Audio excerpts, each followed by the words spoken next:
Daniel n'est pas Omar qui veut. Commence par régler la crise sociale. Daniel Onondo, peut-être sous la haute inspiration d'Ali, a cru se donner bonne figure pour prouver sa loyauté au monarque en tensant des membres de l'opposition républicaine absents à la cérémonie d'inauguration du mausolée d'Omar Bongo à Franceville. Une sortie bien maladroite du premier des ministres du gouvernement d'Ali, car en traitant les opposants de tout et n'importe quoi dans son discours à cette cérémonie, et en affirmant par ses propos, je cite, « C'est le lieu de faire le triste constat en tant qu'ancien collaborateur, parmi d'autres, du président Omar Bongo, d'une autre facette de la nature humaine, celle de l'ingratitude. » Fin de citation. Mais Daniel serait-il devenu aveugle, car même si très peu de responsables de l'opposition et de la société civile n'ont pas pris part à cette manifestation, de nombreux enfants d'Omar lui-même, notamment les enfants d'Edith Lucie Bongo, et bien d'autres encore, ne sont pas venus. Daniel va-t-il traiter ces derniers d'ingrats aussi? Parlons peu, parlons bien. Tout le monde avait bien compris qu'au-delà de l'hommage rendu au défunt président Omar Bongo, cette cérémonie, dans le contexte actuel du pays, ressemblait plus à une manœuvre politicienne pour inféoder des opposants radicaux actuels d'Ali. Qui est dupe? En tout cas, pas moi.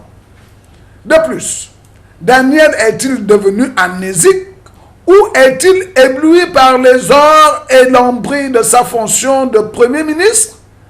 Car a-t-il oublié qu'en termes d'ingratitude, il n'en est pas très loin? Il oublie ou fait d'oublier qu'il s'était présenté lui-même contre Ali Bongo pour obtenir l'investiture du PDG comme candidat à l'élection présidentielle anticipée de 2009. Et nous savons tout le bien qu'il disait alors sur Bongo, sur Ali et sa famille qui a allaité tous les Gabonais avec l'argent du Gabon, dont en fait l'argent des Gabonais qui leur revenait de droit. Comment comprendre que dans le contexte de crise politique et sociale profonde, dans laquelle tout le pays est plongé depuis de très longs mois, jusqu'à pratiquement la paralysie, qu'Ali se permette de convoquer comme des gamins, par un communiqué dans le journal L'Union la veille de la cérémonie, des dignitaires de la République fussent-ils opposants? Cela ressemble à un manque de respect. Ou bien peut-être qu'Ali considère ces dignitaires, tout comme les Gabonais, comme les sujets de sa cour royale. Même Omar Bongo, tout-puissant de son vivant, ne se serait jamais permis cela, car on peut tout lui reprocher, mais Omar avait du respect pour les Gabonais et ses semblables, des plus grands aux plus petits. Daniel, trêve de balivernes. Ce que les Gabonais attendent d'un Premier ministre, c'est que ton gouvernement, dit gouvernement d'urgence, règle les problèmes des Gabonais comme promis par Ali, avec des discours enfants depuis 2009, soit plus de 5 ans maintenant. 5 000 logements par an, santé pour tous, éducation de qualité cadeau, état de droit, gestion orthodoxe des finances publiques, j'en passe. Donc, Daniel, arrête de distraire la populace avec tes discours politiciens, car l'heure est au bilan des actes concrets d'Ali pour le bien-être et l'amélioration des conditions de vie des populations gabonaises. Ce n'est pas Ali Neuf qui avait lui-même dit à son investiture de président de la République, je cite, « Je ne serai heureux que si les Gabonais sont heureux. » Fin de citation. Qui l'a envoyé être président de la République du Gabon si ce n'est lui-même? Qu'Ali fasse bien son boulot de président.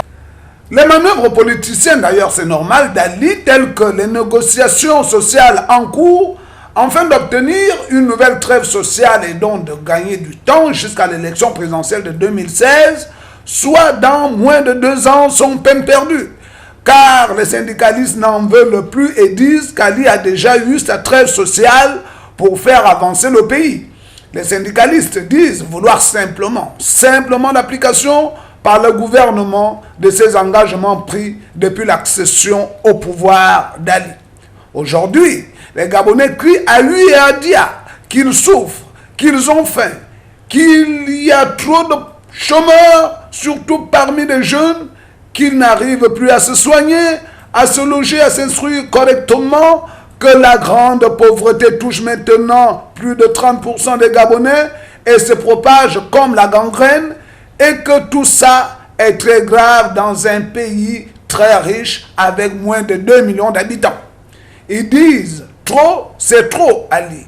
Force est de constater que sur les 25 départements ministériels que compte le gouvernement Naondo, plus de la moitié, et pas des moindres, l'éducation, la santé, les finances, le budget, connaissent des grèves illimitées qui bloquent le fonctionnement de l'État depuis plusieurs mois. À vrai dire, on n'est pas loin des grèves de 1990 qui ont mené le pays à la première conférence nationale du Gabon. Et comme les mêmes causes produisent les mêmes effets, même si aujourd'hui certains émergents et surtout la Légion étrangère semblent ne pas avoir pris conscience que le pays va mal, voire très mal, et continue même de vivre un grand train de vie aux frais de la République, comme le Gabon n'est pas leur pays, on peut penser qu'il est grand temps, comme le souhaite le représentant spécial du secrétaire général de l'ONU, M. Abdoulaye Bathily, que tous les secteurs et tous les acteurs politiques et la société civile doivent se parler sur la base d'un retour à la Constitution issue de la conférence nationale de 1990 pour éviter le pire, car vaut mieux prévenir que guérir, comme nous dit l'adage. Encore que, je m'avance peut-être un peu trop vite, parce que j'avais oublié le fait nouveau, la contestation grandissante dans le peuple, les élites et la diaspora avec cette histoire des prétendues origines douteuses d'Ali, à cause de ces deux vrais ou faux naissances d'Akasaga, et maintenant de Brazzaville qui l'empêche de facto d'être le président de la République gabonaise, conformément à l'article 10 de la Constitution. À là, je crains que la cote d'alerte soit bien au rouge.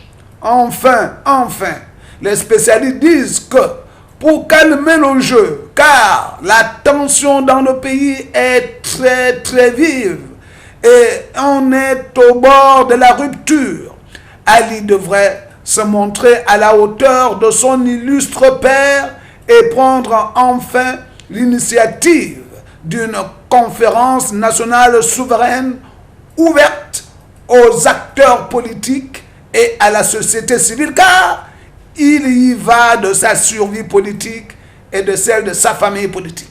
Peut-être c'est ce que le président sénégalais Macky Sall vient lui dire à Libreville la semaine prochaine de la part d'Hollande, et comme étant sa véritable chance pour une sortie honorable. En effet, vaut mieux un mauvais arrangement qu'un bon procès. Un procès qu'Ali n'est pas sûr de gagner, car il y a trop de plaintes contre lui pour ce que tout le monde connaît. Oui, ce que tout le monde connaît. Dans le cas contraire, les oracles de la politique prévoient qu'Ali risque fort d'aller tout droit dans le mur à vive allure avec ces fameux bolides qu'il aime. Car un bolide mal conduit qui dérape finit par faire dire au conducteur improvisé « Aïe aïe aïe !»